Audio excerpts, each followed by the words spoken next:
السلام علیکم، welcome to my channel Urdu stories. آپ سبھی لوگوں سے گزارش کہ میرے چینل کو سبسکرائب کر دیں اور آل نوٹیفیکیشنز کو آن کر دیں تاکہ آپ کو نیو اپڈیٹس ملتی رہیں۔ تو آئیے بڑھتے ہیں کسی کی زندگی میں گزری ایک ناقابل یقین کہانی کی جانب۔ السلام علیکم، ویلکم ٹو مائی چینل۔ انوکھی سراغ پارٹ 2۔ میرے عزیز رشتے دار مجھے رقص کی نگاہوں سے دیکھتے تھے کہ معمولی سپاہی ہو کر خرچ اس طرح کرتا ہوں جیسے کوئی رئیس زادہ ہوں۔ جب لوگ مجھ سے پوچھتے کہ میں اتنا خرچ کیسے کرتا ہوں تو میں سر فخر سے بلند اور گردن اکڑ جاتی۔ میرا سر فخر سے بلند اور گردن اکڑ جاتی۔ ایسا لگتا تھا کہ جیسے میری گردن میں سریہ آ گیا ہو جو گردن کو سیدھا رکھے ہوئے ہے۔ یہ سب اوپر کی کمائی کا کمال ہے، میں کہتا۔ ارے بھائی، کیا تم بھی اوپر کی کمائی لیتے ہو؟ وہ مجھے حیرت سے دیکھتے ہیں۔ کیا کروں، مہنگائی اس قدر ہو گئی ہے کہ اوپر کی کمائی کے بغیر گزارا نہیں۔ میں فخر سے کہتا، بہت دن اچھے گزر رہے ہیں۔ اوپر کی کمائی سے جیب ہر وقت نوٹوں سے بھری ہوتی ہے، اس لیے گھر میں کوئی فکر و فاقہ نہیں تھا۔ میرے آئے دن کے فضول خرچوں سے تنگی آنے لگی تھی۔ خوش آمدید دوستوں کے اکسانے پر میں آئے دن مخصوص جگہوں پر عیاشی کی محفلیں منعقد کرنے لگا تھا۔ ان محفلوں میں دل کھول کر خرچ کرتا تھا، جس سے میری جیب خالی رہنے لگی تھی۔ دوستوں کا بھی خاصا مقروض ہو گیا تھا، مگر میں پریشان پھر بھی نہیں تھا، کیونکہ اوپر کی کمائی میں اکثر ایسے موقع آ جاتے تھے کہ میں اپنا سارا قرضہ چند دنوں میں چکا دیتا تھا۔ اس لیے مجھے دوستوں سے پھر نیا قرضہ مل جاتا تھا۔ دوستوں کے قرضہ دینے سے انہیں یہ فائدہ تھا کہ وہ میری محفلوں میں کھل کر مفت کی عیاشی کر لیتے تھے۔ میں انہیں اس لیے مفت میں عیاشی کرا دیتا تھا کہ وہ میری خوشامد اور جھوٹی تعریفیں کرنے میں بڑے ماہر تھے۔ ان کے منہ سے اپنی بے جا تعریفیں سن کر میرا سر فخر اور غرور سے بھر جاتا تھا۔ انہی دنوں میں دوستوں کا خاصا مقروض ہو چکا تھا۔ جو پیدا ہو رہی تھی اس کا زیادہ حصہ قرض چکانے میں صرف ہو رہا تھا۔ میرے افسر کو پیدا میں حصہ نہ ملنے وہ بھی مجھ سے روٹا رہنے لگا تھا۔ مجھے اس بات کا احساس تھا اور میں پوری کوشش میں تھا کہ کہیں سے پیدا کا آسرا ہو جائے تاکہ افسر کو خوش کروں، ورنہ میری ایسی جگہ ڈیوٹی لگا دے گا جہاں بالکل بھی پیدا کا آسرا نہ ہو۔ ایسا ہو جانے پر میرے لیے عیاشی تو دور کی بات، گھر کا خرچہ بھی چلانا مشکل ہو جاتا۔ پھر ایک دن مجھے موقع مل ہی گیا۔ ہوا یہ کہ ایک ہسپتال سے کچھ فاصلے پر میری ڈیوٹی تھی۔ رات کے 2 بج رہے تھے کہ ایک شخص کو میں نے موٹر سائیکل میں آتے دیکھا۔ اسے دیکھ کر میں نے رکنے کا اشارہ کیا۔ اس نے گاڑی روک دی۔ اس وقت کہاں سے آ رہے ہو؟ میں نے روب سے کہا۔ میں گھر سے آ رہا ہوں اور وہ جو سامنے ہسپتال ہے وہاں جا رہا ہوں، اس نے بتایا۔ مجھے تو تم چور دکھائی دے رہے ہو۔ چور؟ یہ آپ کیسی بات کر رہے ہو؟ کیا میں شکل سے آپ کو چور دکھائی دیتا ہوں؟ اس نے غصے سے مجھے دیکھا۔ اس کا غصے سے مجھے دیکھنا ایک آنکھ بھایا تھا، کیونکہ عوام کو غصے سے دیکھتا ہم پولیس والوں کو کام ہے۔ اگر عوام نے ہمیں ایسے غصے سے دیکھنا شروع کر دیا تو ہم پولیس والے پیدا کس طرح کر سکیں گے؟ اس کا فیصلہ ابھی ہو جائے گا، تلاشی دو، میں نے کڑک کر کہا۔ اس نے اپنے ہاتھ اوپر کر لیے۔ میں نے تلاشی لینا شروع کر دی۔ کچھ کاغذ اور 25,000 روپے کی رقم کے سوا جیب سے کچھ نہ نکلا۔ کہاں سے یہ رقم لے کر آ رہے ہو؟ کسی کو لوٹا ہے تم نے؟ میں نے تیز آواز میں کہا۔ میم، میں کہا کس کو نہیں لوٹا؟ وہ بولا۔ پھر اتنی رقم رات گئے جیب میں ڈال کر کیسے گھوم رہے ہو؟ میں نے طنز سے کہا۔ یہ رقم میں اپنے دوست کاشف سے ادھار لے کر آیا ہوں۔ میری بیوی کا آپریشن سے ڈلیوری ہونی ہے۔ اگر بیوی کا بر وقت آپریشن نہ ہوا تو پیدا ہونے والے بچے اور بیوی دونوں کی جان کو خطرہ ہے۔ کہانیاں گھڑ دینے میں تم چور اچھوٹوں کا جواب نہیں۔ میں نے اپنے ہاتھوں میں 25,000 کی رقم کو دلچائی نظروں سے دیکھا۔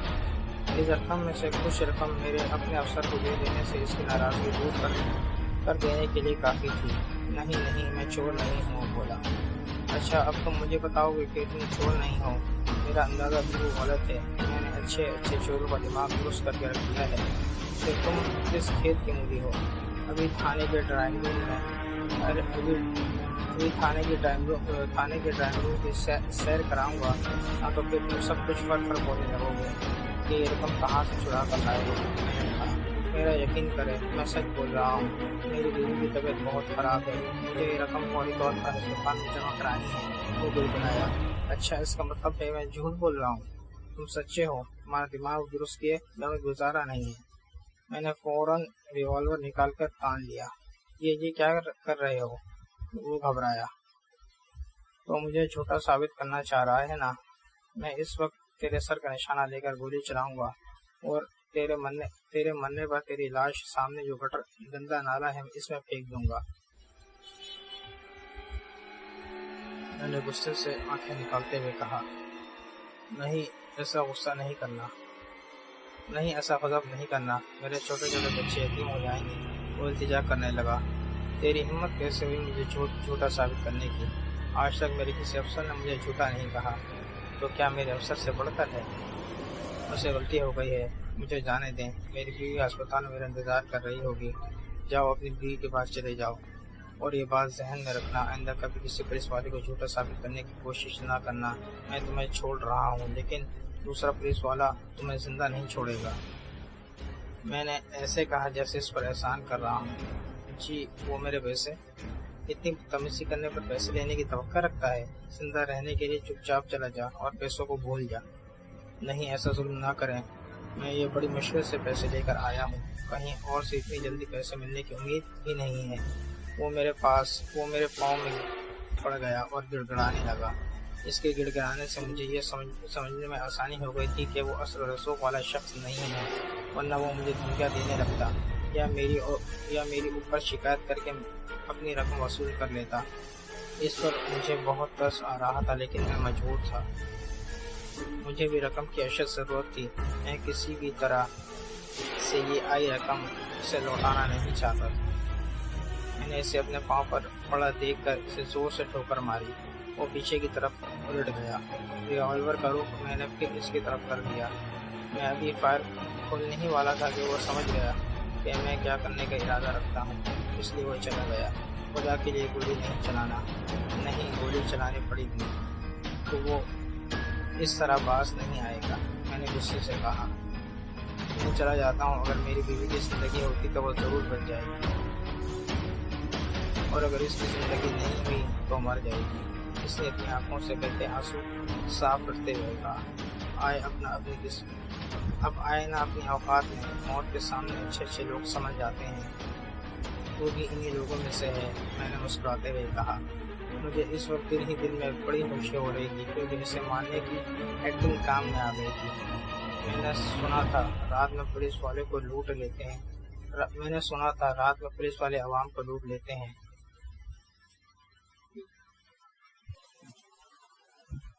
اور مزاحمت کرنے پر گولی مار دیتے ہیں۔ آج میں نے اس کا ثبوت اپنی آنکھوں سے دیکھ لیا۔ یہ کہتے ہوئے وہ اپنی گاڑی اسٹارٹ کر کے چلا گیا۔ 25,000 کی رقم آ جانے پر میں بہت خوش تھا اور سوچ رہا تھا کہ جلدی سے ڈیوٹی کا وقت ختم ہو اور گھر جاؤں۔ 2 گھنٹے میں نے بڑی بے چینی میں گزارے۔ اپنے ساتھی کے آنے پر میں اپنی دھیری بینڈ کو درست کرتے ہوئے گھر کو روانہ ہو گیا۔ جب میں ہسپتال کے پاس سے گزرا، وہاں میں نے ایک ایمبولینس کے پاس ایک خواتین کو روتے ہوئے دیکھا۔ وہ بری طرح رو رہی تھی۔ ہسپتال کے وارڈ میں کسی خاتون کو اسٹریچر پر اٹھا کر ایمبولینس کی طرف لے کر آ رہے تھے۔ ان کے ساتھ وہ شخص بھی تھا جس سے میں نے 25,000 روپے کی رقم لوٹی تھی۔ اسے دیکھ کر میرا وہاں رکنا مشکل ہو گیا اور میں تیز قدم بڑھاتا ہوا آگے بڑھ گیا۔ مجھے خطرہ تھا کہ ان عورتوں کو پتہ چل جانے پر ان کا سارا غصہ مجھ پر آ جاتا۔ شام گئے جب میری ڈیوٹی پر واپسی ہوئی، میں سخت خوفزدہ تھا۔ رات جس بے رحمی کا میں نے مظاہرہ کیا تھا، یہ سچ ہے کہ پولیس کانسٹیبل بن جانے پر ہم لوگوں میں تکبر بہت زیادہ بڑھ جاتا ہے۔ انسان کو انسان نہیں سمجھتے۔ ان سے رویہ ایسا ہو جاتا ہے جیسے وہ کوئی حقیر سی شے ہوں۔ اپنے افسر کے سامنے ہم ایسے بن جاتے ہیں جیسے معمولی سے چوہے ہوں۔ میں اپنے افسر کا سامنا کرتے ہوئے ڈر رہا تھا کہ کہیں اس شخص نے رات کے واقعے کی شکایت نہ کر دی ہو۔